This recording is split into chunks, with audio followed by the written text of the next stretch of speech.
Right. మరొక breaking news చూస్తున్నాం. రాజ్యసభ సభ్యత్వానికి విజయసాయిరెడ్డి రాజీనామా చేశారు. ఉపరాష్ట్రపతి రాజ్యసభ చైర్మన్ జగదీప్ ధన్కడ్కు రాజీనామా లేఖను సమర్పించారు. పూర్తిగా వ్యక్తిగత కారణాలతోనే రాజీనామా చేస్తున్నట్లు విజయసాయిరెడ్డి మీడియాకు తెలిపారు. ఇక ఉపరాష్ట్రపతికి తన రాజీనామా అందించానని, తన రాజీనామాను ఉపరాష్ట్రపతి ఆమోదించినట్లు కూడా వెల్లడించారు. జగన్తో అన్నీ మాట్లాడాకే రాజీనామా చేసినట్లు విజయసాయిరెడ్డి వివరించారు. పార్టీ సభ్యత్వానికి కూడా రాజీనామా చేస్తానంటూ విజయసాయిరెడ్డి చెప్పుకొచ్చారు. భవిష్యత్తులో రాజకీయాల గురించి మాట్లాడనున్నారు. తన పిల్లల సాక్షిగా కాకినాడ పోర్టు వ్యవహారంతో తనకు ఏ సంబంధం లేదన్నారు విజయసాయిరెడ్డి.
రైట్. రాజ్యసభ సభ్యత్వానికి విజయసాయిరెడ్డి రాజీనామా చేశారు. నిన్న పూర్తి స్థాయిలో రాజకీయ సన్యాసం తీసుకుంటున్నాను, రాజకీయాల నుంచి దూరంగా ఉంటాను, రాజకీయాల నుంచి వైదొలుగుతున్నట్లు క్లారిటీ ఇచ్చారు. ఈరోజు రాజ్యసభ సభ్యత్వానికి కూడా విజయసాయిరెడ్డి రాజీనామా చేశారు. ఉపరాష్ట్రపతి రాజ్యసభ చైర్మన్ జగదీప్ ధన్కడ్కు రాజీనామా లేఖను ఆయన సమర్పించారు. పూర్తిగా వ్యక్తిగత కారణాలతోనే రాజీనామా లేఖను సమర్పించినట్లు, ఆయన ఆమోదించినట్లు కూడా క్లారిటీ ఇచ్చారు. జగన్తో మాట్లాడినట్లు కూడా ఆ తర్వాతే నిర్ణయం తీసుకున్నట్లు కూడా విజయసాయిరెడ్డి చెప్పారు. దీనికి సంబంధించి పూర్తి అప్డేట్స్ అందించేందుకు మా బ్యూరో చీఫ్ కృష్ణమూర్తి మనకి ఫోన్ లైన్లో సిద్ధంగా ఉన్నారు. ఎస్ కృష్ణమూర్తి, చెప్పండి. అంటే ప్రధానంగా రాజకీయ వ్యూహాలు ఏమైనా ఉన్నాయా, లేకపోతే వ్యక్తిగత కారణాలతోనే రాజీనామా చేస్తున్నారా విజయసాయిరెడ్డి? ఎందుకంటే కీలకమైన నేత, జగన్ తర్వాత స్థానం ఆయనదే. పూర్తిగా తెర వెనక ముందు కూడా రాజకీయాలు నడిపించారు, విశాఖపట్నంలో చాలా కీలకంగా వ్యవహరించారు. సో అసలు ఏంటి దీని వెనక ఉన్న కారణాలంటే పూర్తి అప్డేట్స్ ఏంటి? Thank you Rajasekhar. వాస్తవానికి విజయసాయిరెడ్డి రాజీనామా అనేది వైసీపీకి ఒక కోలుకోని దెబ్బ అని చెప్పొచ్చు.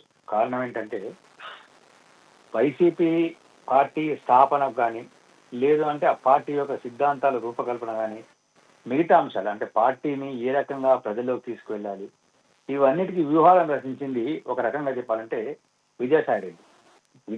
జగన్ తర్వాత విజయసాయిరెడ్డియే వైసీపీలో నెంబర్ 2. భారతిరెడ్డి గారు మిగతా వారు ఉన్నప్పటికీ ఖచ్చితంగా ఈయన నెంబర్ 2.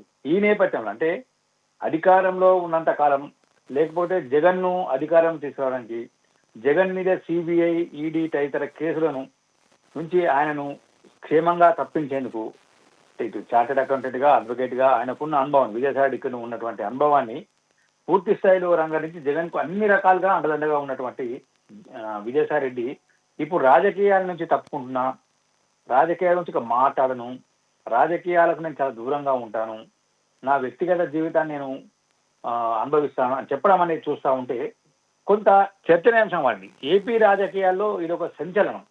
నేను అనుకుంటాను, మనకు తెలిసిన వరకు జగన్మోహన్ రెడ్డి కూడా విజయసాయిరెడ్డి ఈ నిర్ణయాన్ని తీసుకుంటారు అని అనుకోకపోవచ్చు. కారణం ఏంటంటే మొత్తానికి అన్ని రకాలుగా, అన్ని విధాలుగా ఉన్నటువంటి విజయసాయిరెడ్డి, జగన్కు అన్ని రకాలుగా అండదండగా ఉన్నటువంటి విజయసాయిరెడ్డి ఇప్పుడు ఈ రకంగా వ్యవహరించడం అనేది ఆ వైసీపీ శ్రేణిలో కూడా జీర్ణించుకోలేని పరిస్థితిలో ఉన్నారు. ఆయన అంటే జగన్మోహన్ రెడ్డి పైన ఎన్ని కేసులు ఉన్నాయో, జగన్మోహన్ రెడ్డి A1గా ఉంటే విజయసాయిరెడ్డి A2గా, ఈడీ కానీ సిబిఐ కానీ అనేక కేసుల్లో దాదాపుగా 12-13 కేసులలో, మేజర్ కేసులలో వీరిద్దరిని A1, A2గా సిబిఐ, ఈడీలు చేర్చాయి. ఇప్పుడు ప్రస్తుతం విచారణ ఉన్నాయి. ఈ కేసులన్నింటి కూడా అంటే ఆయన జగన్మోహన్ రెడ్డి కేసులో సంబంధించిన విచారణ కానీ, లీగల్ వ్యవహారాలు చూసే విషయంలో కానీ విజయసాయిరెడ్డి కీలక పాత్ర పోషిస్తున్నారు కూడా. ఆల్ ఆఫ్ సడన్గా అంటే ఈ పరిస్థితిలో ప్రస్తుతం జగన్మోహన్ రెడ్డి అధికారం కోల్పోయిన తర్వాత కొంచెం ఇబ్బందికర పరిస్థితుల్లో ఉన్నారు, కొంత కష్టకాలంలో ఉన్నారని చెప్పచ్చు.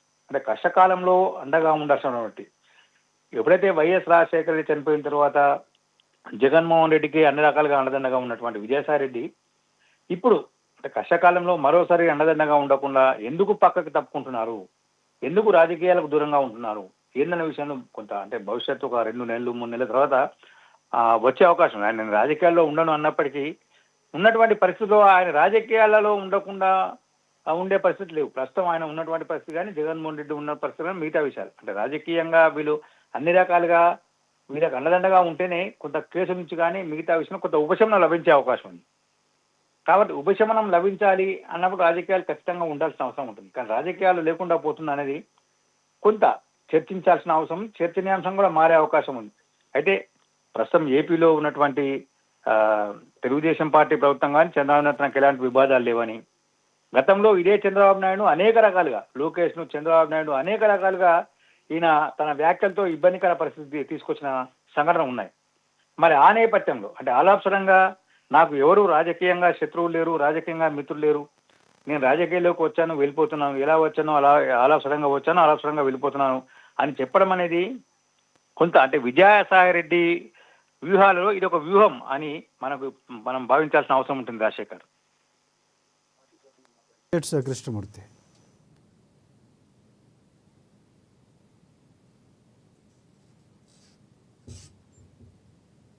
వ్యక్తిగత కారణాల వల్ల నా యొక్క రాజ్యసభ సభ్యత్వానికి ఇంకా 3.5 సంవత్సర కాలం ఉన్నప్పటికీ కూడా రాజీనామాని ఉపరాష్ట్రపతి గారు మా యొక్క రాజ్యసభ చైర్మన్ అధ్యక్షుల వారికి సమర్పించడం జరిగింది.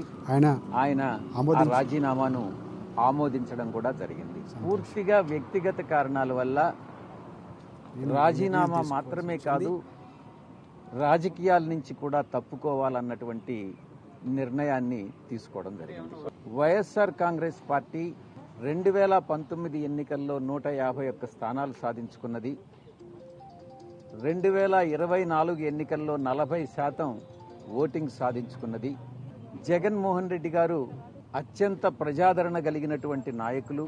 నాలాంటి వాళ్ళు 1000 మంది పార్టీని వీడినా కూడా ఆయనకున్న ప్రజాదరణ తగ్గదు అన్నటువంటిది నా ఉద్దేశం. పూర్తిగా వ్యక్తిగత కారణాల వల్ల